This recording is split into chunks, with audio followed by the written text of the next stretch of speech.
Huffing and puffing and not managing to blow the Napoli house down in the end, Graeme, Liverpool this evening. Lots of possession, you know, played with great tempo, but there was no, we'll come back to it, and I think we've touched on it before. When Liverpool are involved in games like this, when it is tight, when they can't steamroller teams, their midfield are not a midfield that can drop a shoulder, go past people, deliver cute and clever passes. It's all high-pressure football, and that normally is enough to roll teams over. But tonight, I think Napoli stood up to them, you know, got the goal, so they had something to hold on to, played with a bit of belief.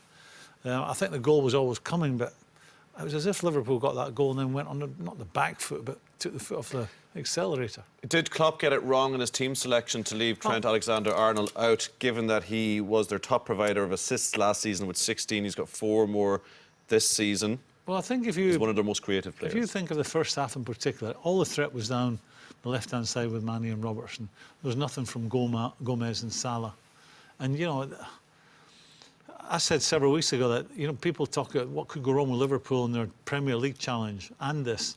You know, you're thinking injuries, and people would generally say Firmino, Salah and Mane, but I think equally as important to Liverpool going forward is the 2 fullbacks. Fullbacks, yeah. Equally as important. Brian, is this a culmination of those performances over recent weeks where they have got the late winner and everybody's talked about their mentality and their character, but it says that might not always happen for them? Well, you know, we were discussing it in advance of the match, and I said that managers, while they'd be relieved that you can find a way to score the winning goal and you need it, and a lot of weeks you will, it's always better if you can win comfortably, regularly. Like if you can win comfortably every second or third match. At the moment, Liverpool are just about doing enough in each game, and they couldn't find that second goal tonight.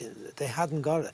They hadn't got enough quality to break down what was a very stubborn defence, very organised, very deep sitting. There was no room for Liverpool to run in behind. Salah couldn't get in there. Had a very tame game by his standards. And I think Klopp, in advance of the match, he's probably looking at little opportunities to rest some players, like he started without Wijnaldum tonight, in advance of the busy period of games when December comes, without affecting the results. But I think that your little suggestion is right. They missed Oxlade-Chamberlain tonight. Trent Alexander-Arnold. Sorry, Trent Alexander, and Gomez isn't as effective. He's maybe a centre-half he is, but not as the full-back.